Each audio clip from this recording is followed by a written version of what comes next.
sits in the middle of the pickup. Why? Because then he don't have to drive and he don't have to open gates. So how do you tell real cowgirl? She saves herself for a man with cattle guards. I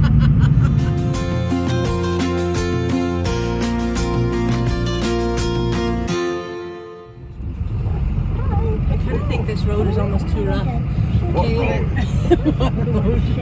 Yeah, there's really not much road, is there, Jen? There is no road. Jenny, is there a road? There's not even a trail. There's nothing but snow. I wish I knew how and to like turn this around while I'm doing it, because yeah, I might have to stop making our own trail, huh? Well, there's Calf Trail, little, kind of got blown over. Doesn't 100% look like it, but I'd easily say there's 8 inches. Wouldn't you, Dust? And places. What do you think we got? Too much. Too much. Okay, so Dustin and I are still feeding. We're going to visit a little bit about brands and the importance of them. But I have to tell you before he starts, he's going to share a little bit about it. I am super excited that he was able to buy his great-grandpa's brand. It makes it even more special. So, Dust, what's your brand? It's kind of difficult for those who are unaware of how brands work, but it's called a reverse EH quarter circle. I'll put a picture of it up too. It's a beautiful brand. And in case there's any question, the reason it's EH is because my grandpa was Ellis Hicks. Make sense now? His great-grandpa, actually. Yes, Great-grandpa, Ellis Hicks. So, pretty cool. It was also easier to go ahead and buy a brand from a family member than it was to try and make a brand, as that was a failed attempt for 3 years to try and make my own. Well, and the bad part was he tried to buy his grandpa's, so Mike's dad's, brand back, and they wouldn't do it because it had gone inactive. And then we tried putting in different ones. No bueno, huh? Was not gonna work. No. Okay, gotta shut a gate. We'll talk again in a minute.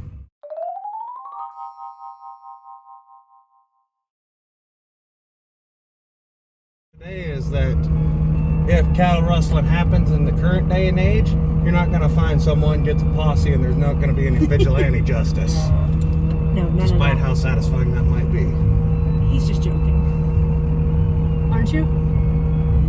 Maybe not. I don't know. Anyway, I love branding season because we all get together and it's super social and get to hang out, work together.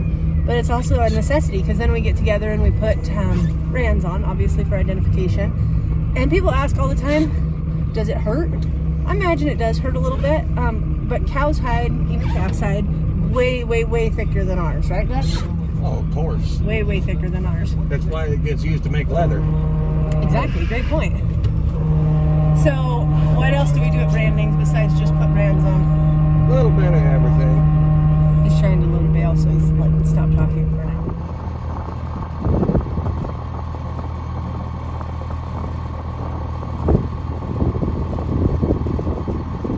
So Dust is pretty good at explaining these things, and one of the benefits and necessities of having a brand is what, Dust? Animal ownership. Yep. Prevents cattle theft. Exactly. And it's a necessity because honestly it still happens. A lot of people think that was like something in the days gone by, but it actually still happens a lot. And so you have to have it when you go to the sale barn to prove ownership. That helps prevent somebody else just selling your cattle. Here comes our goat up to feed. These heifers crack me up.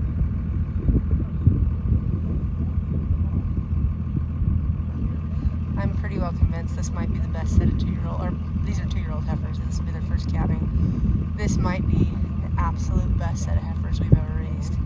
So stinking proud of them. They've got great temperaments. They're built well. I mean, they took in a goat, for crying out loud, an antelope. They love him. And they'll just eat out of your hand. Not to mention, they're gorgeous.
Justin is going to tell us a little bit. We're headed over to the next pasture. Going to tell us just a little bit about like the history of the brands, because honestly, he loves to study this kind of stuff, and I'm not very good at it. So just tell us a little bit about the history.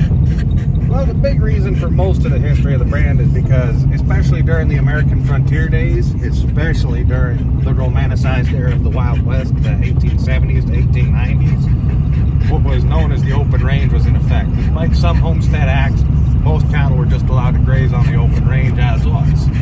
So no one knew whose cattle was whose. So in the springtime, what we usually consider the big roundup was actually just one great big roundup that round up the whole territory and gather all the cattle.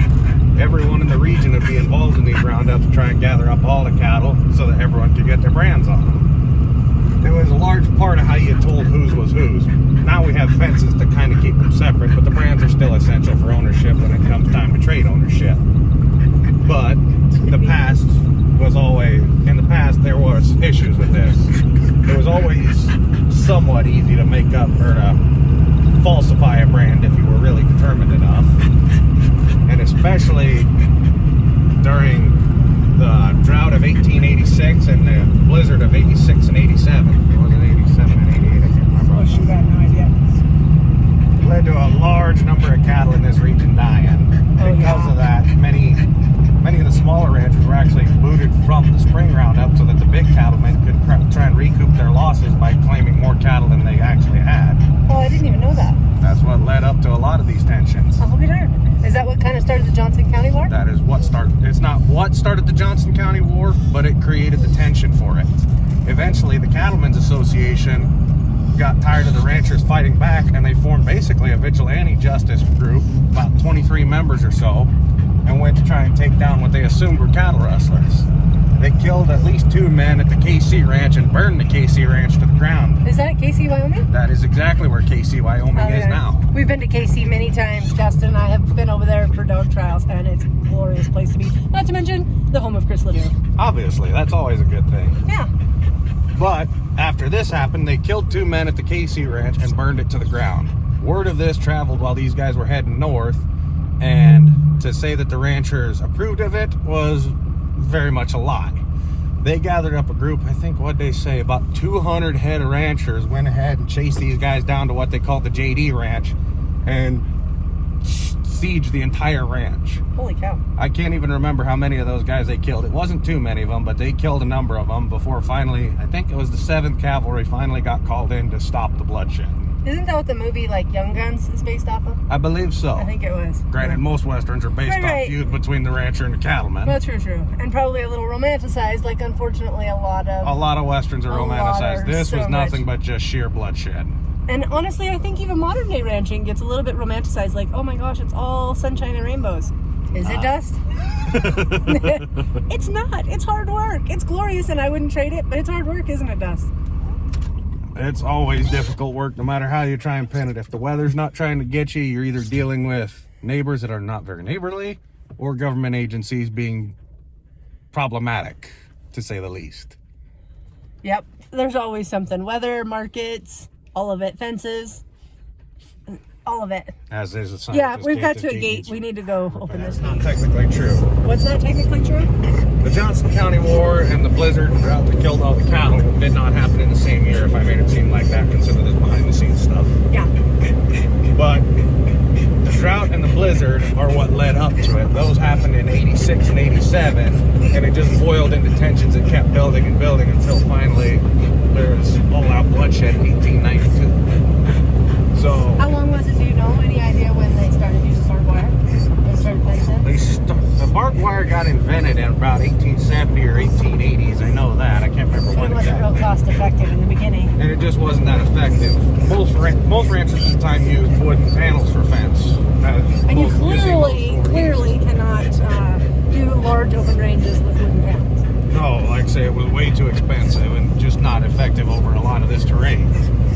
And most ranchers didn't really want to trust barbed wire because, let's face it, wire about yay big around with nothing but points on it. Are you going to trust that to hold back your cattle?